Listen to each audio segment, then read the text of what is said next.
حضرت محمد صلی اللہ علیہ وسلم نے فرمایا، تم فرشتوں کی تسبیح پڑھا کرو، اس کی برکت سے بہت زیادہ رزق بڑھتا ہے، اور وہ تسبیح یہ ہے: بسم اللہ الرحمن الرحیم۔ السلام علیکم محترم ناظرین، ہمارا آج کا وظیفہ ایک ایسی پیاری تسبیح کا وظیفہ ہے جس کے بارے میں پیارے آقا دو جہاں حضور خاتم النبیین حضرت محمد صلی اللہ علیہ وسلم نے فرمایا کہ تم یہ تسبیح پڑھا کر، یہ فرشتوں کی تسبیح ہے جس کی برکت سے بہت زیادہ رزق بڑھتا ہے۔ یہ عمل کرتے ہی اللہ پاک نے چاہا تو آپ کی جھولی میں اتنی دولت آئے گی، اتنا پیسہ آپ کو ملے گا کہ آپ کو سنبھالنا مشکل ہو جائے گا۔ رزق مال و دولت سنبھال سکتے ہو تو ہی یہ تسبیح پڑھنا، کیونکہ اس سے دولت آپ کو خود ڈھونڈتے ہوئے آئے گی۔ آپ اپنے ارد گرد کئی ایسے لوگ دیکھتے ہوں گے جو راتوں رات کروڑ پتی ارب پتی بن گئے، کل تک تو ان کے پاس کچھ نہ تھا۔ اگر آپ بھی مال و دولت میں کھیلنا چاہتے ہو، رزق کی فراوانی چاہتے ہو، تو فرشتوں کی اس تسبیح کا عمل جس تعداد اور ترتیب میں بتایا جائے بالکل اسی طرح پڑھ لینا۔ یہ عمل چند منٹ کا عمل ہے، کوئی بھی اس عمل کو کر سکتا ہے۔ اگر آپ قرضوں میں ڈوبے ہوئے ہیں تو قرضے فوری طور پر ادا ہو جائیں گے۔ اگر آپ اپنا ذاتی مکان چاہتے ہیں، آپ کو ذاتی مکان مل جائے گا۔ گھر میں جھگڑے ہیں، مفلسی ہے، لاچاری ہے، بے روزگاری ہے، تو فرشتوں کی یہ تسبیح جس طریقے سے آپ کو بتائی جائے، آپ نے اسی طریقے سے اس تسبیح کو پڑھ لینا ہے۔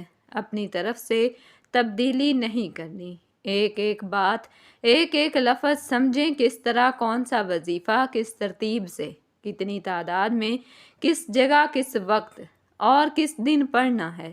یہ چیزیں آپ لوگ سمجھتے نہیں، جلدی سے آپ لوگ ویڈیو کاٹتے ہیں، اسی طرح وظیفہ اثر نہیں کرتا۔ تو آپ نے اپنی تمام پریشانیوں کو دور کرنے کے لیے، غریبی اور مفلسی کو ختم کرنے کے لیے، دولت کا طوفان کھڑا کرنے کے لیے فرشتوں کی اس تسبیح کو پڑھ لینا ہے۔ حضور پاک صلی اللہ علیہ وسلم نے فرمایا، جو شخص یہ تسبیح پڑھ لیتا ہے، اللہ تعالیٰ اسے بہت زیادہ رزق عطا کرتا ہے۔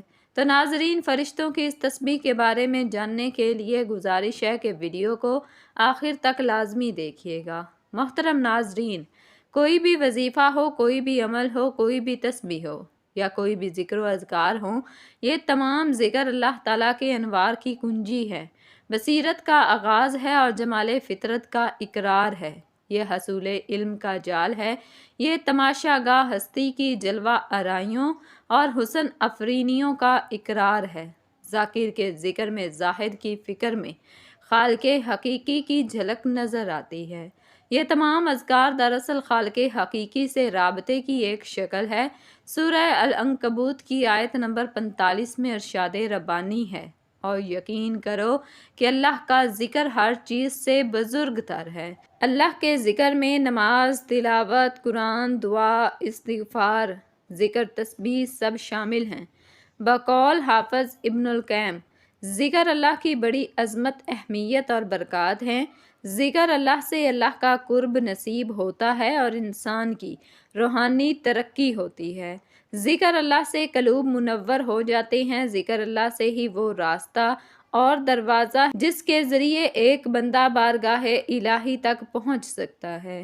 حضرت ابو ہریرہ اور حضرت ابو سعید خدری رضی اللہ تعالیٰ عنہ سے روایت ہے کہ رسول اللہ صلی اللہ علیہ وسلم نے فرمایا، جب بھی اور جہاں بھی کچھ بندگان خدا اللہ کا ذکر کرتے ہیں تو لازمی طور پر فرشتے ہر طرف سے ان کے گرد جمع ہو جاتے ہیں اور ان کو گھیر لیتے ہیں، اور رحمت الہی ان پر چھا جاتی ہے اور ان کو اپنے سایہ میں لے لیتے ہیں، اور اللہ اپنے مقربین فرشتوں سے ان کا ذکر کرتے ہیں۔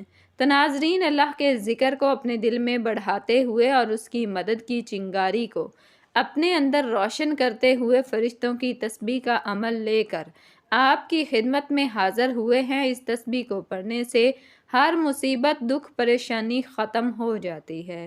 ناظرین، آپ نے کوئی بھی عمل، کوئی بھی وظیفہ کرنا ہے تو اللہ پاک کی ذات پر مکمل بھروسہ اور کامل یقین کے ساتھ کرنا ہے۔ دلوں میں وسوسے عمل کو ضائع کرتے ہیں۔ پورے یقین سے اللہ پاک کی ذات پر بھروسہ کرتے ہوئے آپ کو یہ عمل کرنا ہے۔ اپنے دلوں میں اگر وسوسے رکھیں گے اپنے دلوں میں اگر خیالات رکھیں گے کہ پتہ نہیں یہ وظیفہ اثر کرے گا بھی یا نہیں تو کچھ حاصل نہ ہوگا۔ اللہ پر یقین کا سفر دوستو بے حد حسین ہوتا ہے۔ جو اس راہ کے مسافر بن جاتے ہیں کامیابی ان کا مقدر بن جاتی ہے۔ اللہ پر توکل اور اس کی ذات پر یقین کا سفر در حقیقت دکھوں بھری زندگی سے پرسکون زندگی کا سفر ہوتا ہے۔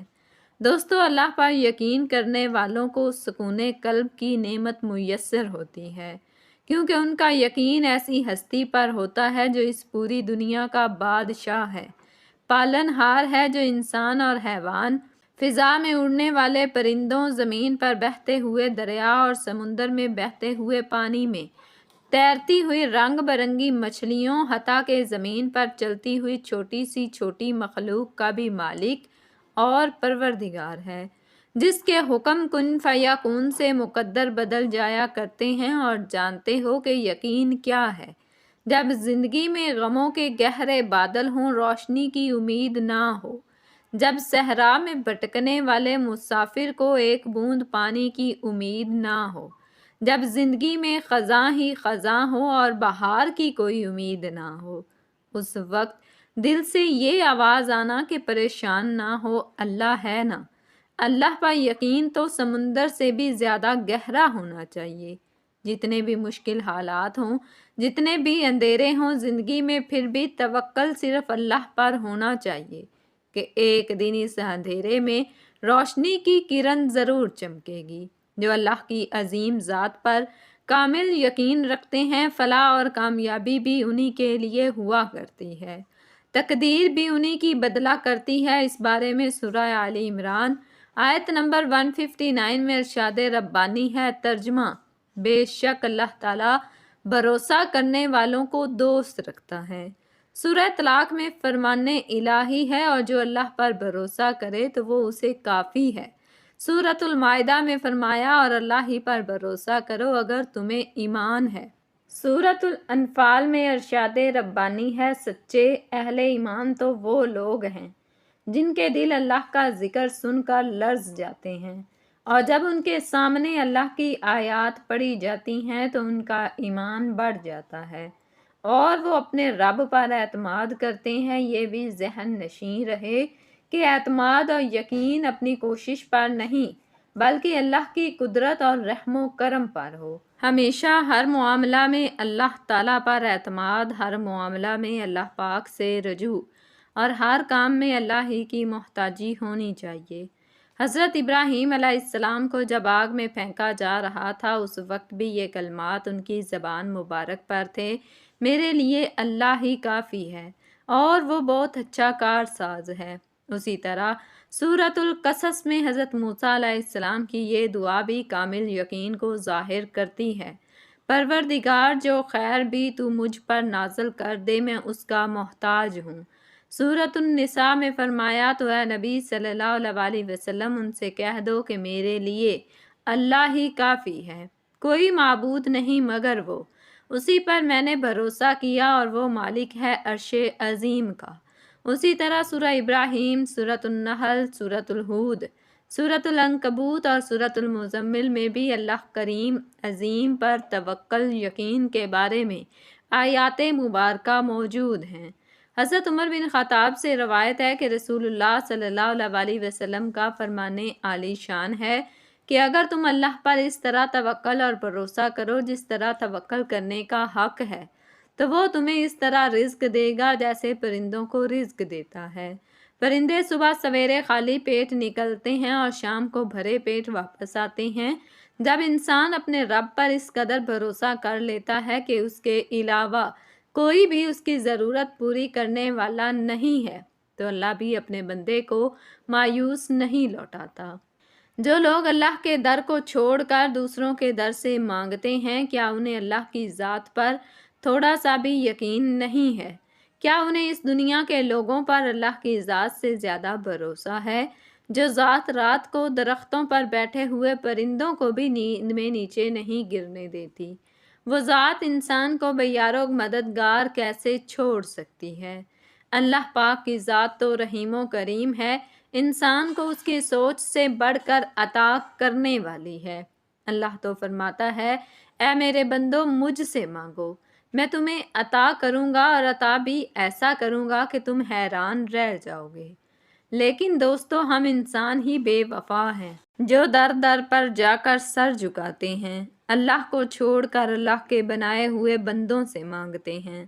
اللہ پر یقین کے معاملے میں ناظرین زیادہ نہ سوچا کریں، آنکھیں بند کر کے یقین کر لیا کریں، کیونکہ یہی وہ راستہ ہے جہاں فلاح اور کامیابی نصیب ہوتی ہے۔ یہی وہ راستہ ہے جہاں پر کامیابی انسان کا مقدر بن جاتی ہے۔ یہی وہ راستہ ہے جہاں دنیا اور آخرت سنور جاتی ہے۔ اللہ تو قادر مطلق اور بے نیاز ہے، انسان کی سب خواہشات پوری کرنے پر قادر ہے۔ بس اللہ کی ذات پر کامل یقین ہونا چاہیے۔ اللہ کی ذات پر یقین حضرت ابراہیم علیہ السلام جیسا ہونا چاہیے، جن کے توکل کے ذریعے آگ ٹھنڈی کر دی گئی۔ اللہ پر توکل تو حضرت موسیٰ علیہ السلام جیسا ہونا چاہیے، جو دریا میں بھی راستہ بنوا دیتا ہے۔ اللہ پر توکل تو یوسف علیہ السلام کو یعقوب علیہ السلام سے ملوا دیتا ہے۔ اللہ پر توکل تو شدید طوفان میں بھی کشتی نوح کو پار لگا دیتا ہے۔ تو کیا ہم اپنے رب پر توکل نہیں کر سکیں گے، جو ناممکن کو ممکن کرنے کی قدرت رکھتا ہے؟ امام بہقی اور طبرانی نے حضرت ابو ہریرہ رضی اللہ تعالیٰ عنہ سے روایت نقل کی ہے کہ نبی کریم صلی اللہ علیہ وسلم نے فرمایا، مجھے اپنی امت پر ضعف یقین کے سوا کسی شے کا خوف نہیں ہے۔ امام احمد نے کتاب الزہد میں روایت کیا ہے کہ حضرت عبداللہ بن عباس رضی اللہ تعالیٰ عنہ نے فرمایا، جو شخص یہ پسند کرتا ہو کہ وہ تمام لوگوں سے زیادہ طاقتور ہو جائے تو اسے چاہیے کہ وہ اللہ تعالیٰ پر بھروسہ کرے، اور جو یہ پسند کرتا ہو کہ وہ تمام لوگوں سے زیادہ معزز بن جائے تو وہ اللہ تعالیٰ سے ڈرے، اور جو یہ پسند کرتا ہو کہ وہ تمام لوگوں سے زیادہ غنی ہو جائے تو وہ اللہ تعالیٰ کے عطا کردہ رزق پر قناعت و کفایت کرے۔ کسی نے امام علی بن موسیٰ الرضا سے پوچھا، توکل کی حد کیا ہے؟ آپ نے فرمایا، خدا پر بھروسہ کرتے ہوئے کسی سے نہ ڈرو۔ حضرت امام جعفر صادق نے فرمایا، بے نیازی اور عزت محض جستجو رہتی ہے، اور جہاں توکل پا لیتی ہے وہیں رہنے لگتی ہے۔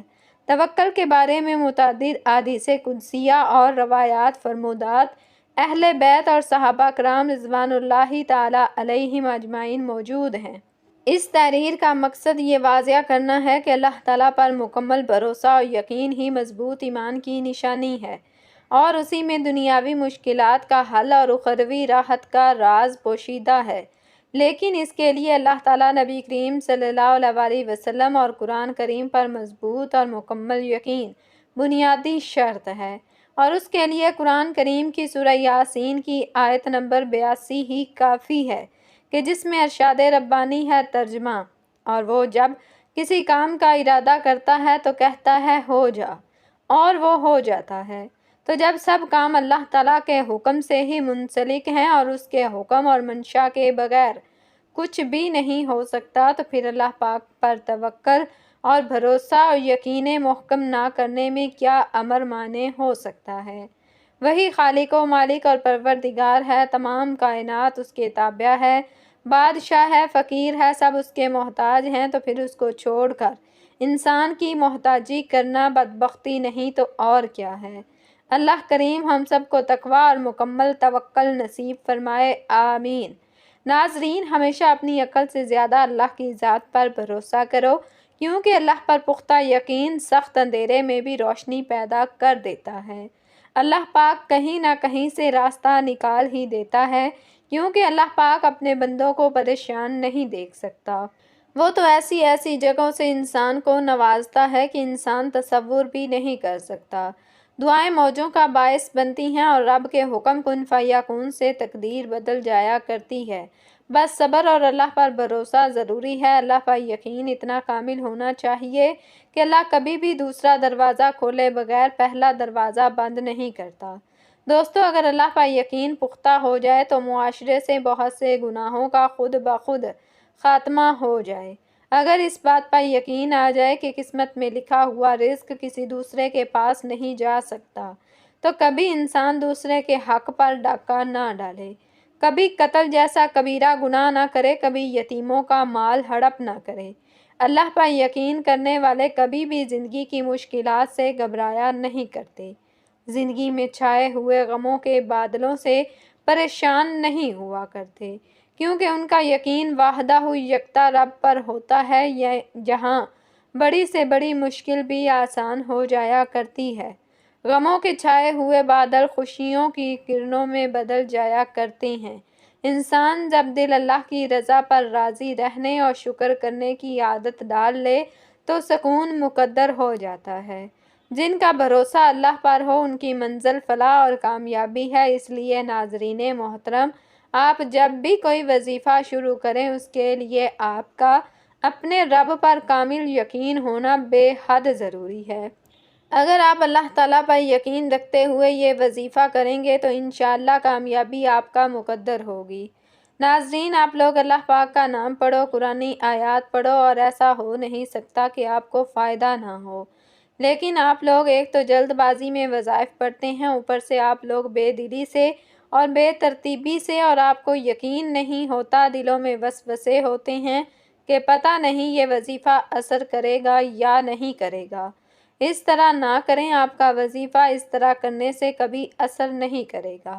تو تمام چیزوں کا، ان تمام باتوں کا خیال رکھیں۔ یہ وظیفہ آپ لوگ کسی بھی دن کر سکتے ہیں۔ سب لوگوں کا جو سوال ہوتا ہے کہ کس دن کرنا ہے، تو یہ وظیفہ آپ کسی بھی دن کر سکتے ہیں۔ آپ کی پوری زندگی کے لیے یہ وظیفہ کافی ہے، لیکن بہت سے لوگوں کو اس وظیفے سے فوری طور پر جب فائدہ ہوتا ہے تو پھر وہ دوبارہ بھی کرنا چاہتے ہیں اور پوچھتے ہیں کہ کیا ہم روزانہ پڑھ سکتے ہیں؟ تو جی نہیں، آپ لوگ یہ روزانہ نہیں پڑھ سکتے، کیونکہ آپ کو دوبارہ پڑھنے کی انشاءاللہ ضرورت ہی نہیں پڑے گی۔ ایک ہی دفعہ میں آپ کی قسمت اللہ پاک نے چاہا تو بدل جائے گی۔ اگر آپ پھر بھی پڑھنا چاہیں تو پڑھ سکتے ہیں، اس کا کوئی نقصان نہیں ہے۔ آپ کو فرشتوں کی ایسی تسبیح بتانے لگے ہیں جس سے آپ کی تمام پریشانیاں، دکھ تکالیف، بیماریاں، بے روزگاری، گھروں میں جھگڑے، بے اولادیاں، شادیوں کے مسائل، قرضوں کے مسائل، آپ کی تمام حاجتیں، مرادیں انشاءاللہ یہ تسبیح پڑھتے پوری ہو جائیں گی۔ آپ اپنی آنکھوں سے غیبی طریقے سے اپنے پاس مال و دولت آتے ہوئے دیکھیں گے۔ چاروں طرف سے آپ کے رزق کے اسباب کھل جائیں گے۔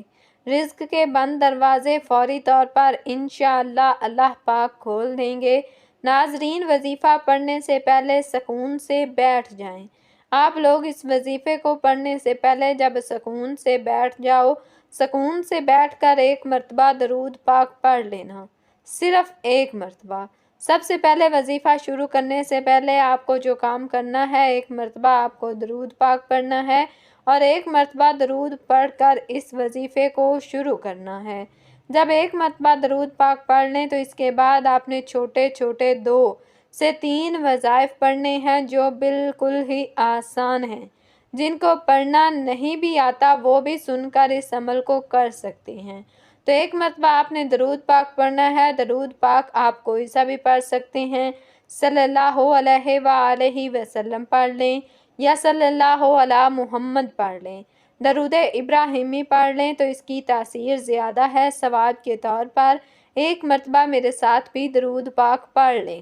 اللہم صلی علی محمد وعلی آل محمد کما صلیت علی ابراہیم وعلی آل ابراہیم انک حمید مجید۔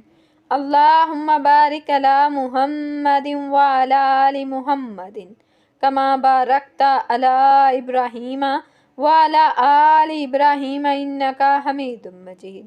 درود پاک کے بعد سب سے پہلے آپ اس وظیفے کو پڑھیں۔ اس وظیفے سے انشاءاللہ فوری طور پر آپ کے مسائل آپ خود اپنی آنکھوں سے حل ہوتے ہوئے دیکھیں گے۔ درود پاک کے بعد آپ کو جو پہلا وظیفہ پڑھنا ہے، اس وظیفے کے لیے تسبیح اپنے ہاتھوں میں پکڑ لیں۔ تسبیح نہ ہو تو سیدھے ہاتھ پر پڑھنا شروع کر دیں اور صرف 3 مرتبہ آج کا جو عمل ہے، پہلا وظیفہ ہے ان اللہ علی کل شیء قدیر۔